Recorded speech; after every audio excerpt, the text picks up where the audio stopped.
Hi zusammen und willkommen zum zweiten Teil unserer Serie. In diesem Video schauen wir uns die positiven und negativen Aspekte von Android 12 auf dem Pixel 6 an. Dabei ist die aktuellste Version installiert, also der Dezember Feature Drop. Wir beginnen mit den positiven Punkten. Die größte Veränderung von Android 12 ist gleichzeitig auch die positivste, nämlich Material You. Es ist verspielt, bunt, groß und einladend durch schöne Animationen. Wir gucken uns mal die Startanimation des Google-Logos an. Es ist in den Akzentfarben gehalten. Jetzt seht mal die Animation der Tastatur an. Die kreisrunden Elemente bekommen abgerundete Ecken. Das hier ist die Animation beim Ladevorgang. Es ist ein Ripple-Effekt und sieht richtig gut aus. Jetzt die Animation beim Herunterziehen der Schnelleinstellung und des Benachrichtigungsfensters. Das Wechseln zwischen den Reitern in der Navigationsleiste oder in der Kamera-App. Auch das Sichtfenster in der Kamera-App mit den abgerundeten Ecken sieht einfach nur gut aus. Die Farbnuancen sind absolut stimmig. Die Schriftart und auch die Symbole in den Einstellungen sind modern und ein wahrer Augenschmaus. Die Splash-Screens zaubern dem Nutzer ein Lächeln ins Gesicht, versüßen sie doch die Wartezeit, bis die App geladen ist. Dabei ist die YouTube-App das jüngste Mitglied. Nach dem Dezember-Update gehört der Punkt Leistung und Stabilität auch zu den positiven Aspekten. Denn nun läuft das System viel stabiler und flüssiger. Zudem wurden sehr viele Fehler behoben. Seht euch nur mal den langen Changelog an. Der Link ist in der Videobeschreibung für diejenigen, die es interessiert. Vor dem Update gab es Ruckler und auch visuelle Fehler, wie zum Beispiel Transparenz im Benachrichtigungsfeld, wie auf dem Screenshot zu sehen ist. Das wurde glücklicherweise auch behoben. Neben der großen visuellen Neuerung gibt es auch eine große funktionelle Neuerung, die den Bereich Datenschutz und Privatsphäre angeht. Auch das gehört definitiv zu den positiven Aspekten. Damit ist der Indikator rechts oben gemeint, der dem Benutzer anzeigt, dass gerade auf die Kamera oder auf das Mikrofon zugegriffen wird. Auch kann der Nutzer nun entscheiden, ob eine App den Zugriff auf den präzisen Standort erhalten darf oder nicht. Das sollte man wo immer möglich vermeiden, da diese Funktion leider auch sehr am Akku nagt. Zu guter Letzt gibt es den Privatsphären-Dashboard, der die Zugriffe der Apps in den letzten 24 Stunden auf einen Blick anzeigt. Die Benachrichtigungen auf dem Lockscreen bleiben so lange erhalten, bis der eigentliche Nutzer sich autorisiert. Erst dann kann man die Benachrichtigungen wegwischen, das heißt, Unbefugte, Partner oder Freunde können das nicht machen. Finde ich klasse. Sehr positiv ist auch der Extra-Dunkel-Modus, der die Augen nachts extrem schonen kann. Das nenne ich eine kleine Neuerung mit großer Wirkung. Ich bin jedes Mal aufs Neue positiv überrascht, wie auch diese Kleinigkeit das Nutzererlebnis um ein Vielfaches positiver macht. Ich rede von der Kopierfunktion. Android 12 erkennt, dass der Nutzer die gesamte Reihe kopieren möchte und schlägt es vor. Seht mal, was iOS macht bzw. eben nicht macht. Das sind genau die Feinheiten, die Android besser löst. Ich sage ja, kleines Feature, aber große Wirkung. Auch liebe ich die Möglichkeit in der App-Übersicht, die Inhalte auswählen zu lassen, um einige davon oder alle zu kopieren. Einfach nur Sahne.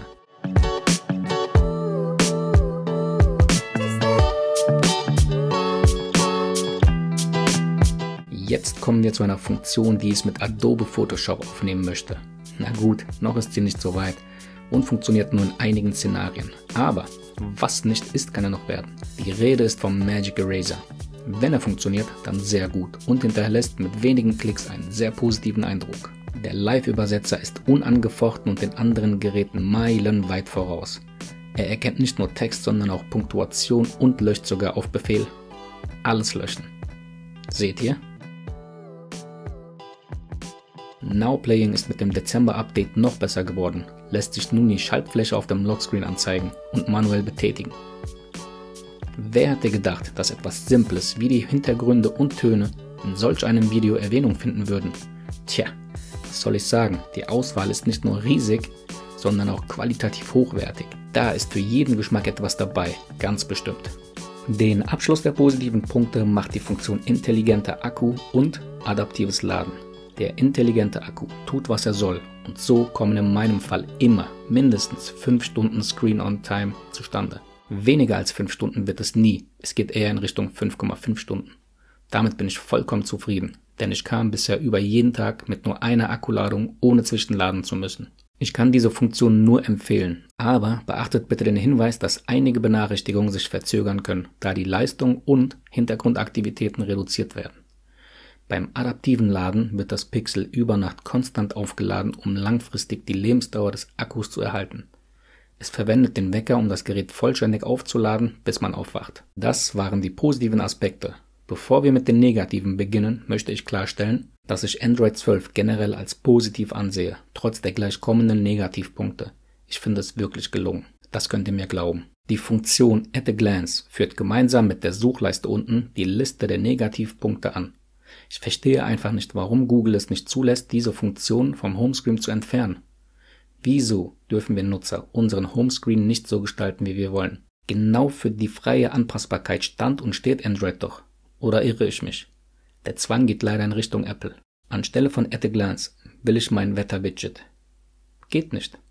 Anstelle der Suchleiste will ich die Apps ablegen. Geht auch nicht. Ich hasse diese Vorgabe und auch diesen Zwang. Weiter geht es mit dem gehassten Einhandmodus.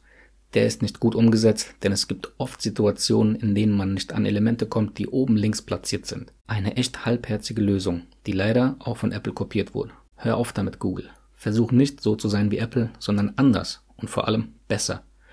Denn genau dann haben die Kunden einen Grund, um zu Android zu wechseln. Die Symboldesigns sind leider noch immer in Beta. Das führt dazu, dass die Symbole auf dem Homebildschirm eingefärbt werden, aber nicht in der App-Übersicht. So wirkt die Software nicht nur unausgereift, sondern der Nutzer ist offiziell ein Beta-Tester.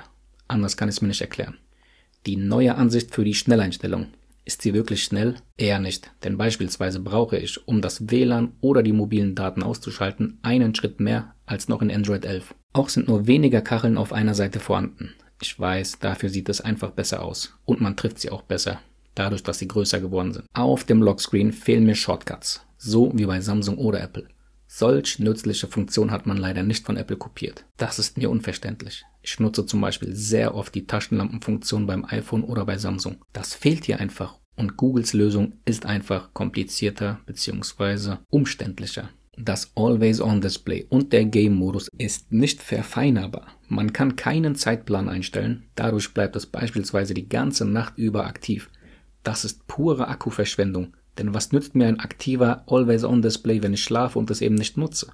Ich kann es nur umgehen, wenn ich das Smartphone auf das Display lege. Dann erst schaltet sich das Display ganz aus und verbraucht keinen Strom. Der Game-Modus ist genauso rudimentär und hinkt dem der Konkurrenz leider hinterher. Die Navigationsbar ist inkonsistent. Einige Apps haben die neue Navigationsbar, andere nicht. Dazu zählen leider auch Google-eigene Apps. Zu guter Letzt kommen wir zu 3 Negativpunkten, die vor allem im Horizontalmodus auftreten. Erstens, die Punch-Hole-Kamera wird im Horizontalmodus zur Hälfte angezeigt. Das hätte man besser lösen müssen. Entweder zeigt man sie ganz oder eben gar nicht. Zweitens, es gibt keine Option, Apps im Vollbild anzeigen zu lassen, sodass bei fast jeder App ein breiter schwarzer Balken im Bereich der Kamera auftaucht. Das sieht überhaupt nicht elegant aus, passt nicht zu Android 12 und erzeugt eine Asymmetrie. Ich sagte eben fast jede App, denn einige Apps machen das nicht und somit ist auch hier eine Inkonsistenz.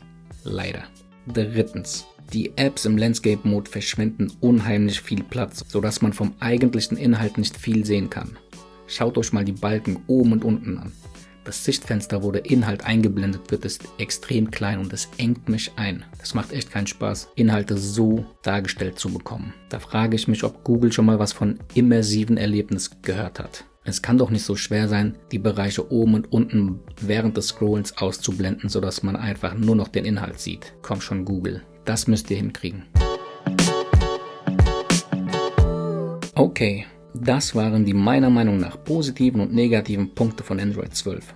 Ich finde es im Großen und Ganzen ziemlich gelungen und bin auf die kommenden Updates gespannt, die das System weiter stabilisieren und auch kleinere Neuerungen bringen werden. Das nächste Video, also Teil 3, wird zu Android 12L sein. Vielen Dank fürs Zusehen. Bis dahin, macht es gut und ciao.